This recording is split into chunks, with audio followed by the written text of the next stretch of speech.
Dia bilang mungkin ini pertemuan terakhir atau bisa jadi awal dari semuanya.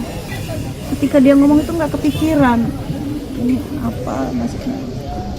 Sudah kemarin tuh baru sadar mungkin itu sudah Firasat ya. Gelagat Epy Kusnandar jelang akhir hayat, pegawai warungnya heran. Dia bilang pertemuan terakhir.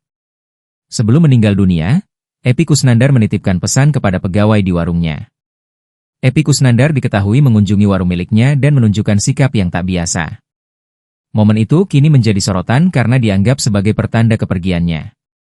Malam terakhir sebelum meninggal, Epy Kusnandar tiba-tiba datang ke warung yang dikelola istrinya, Karina Ranau, di Jalan Samali, Jakarta Selatan, Selasa, 2 Desember 2025.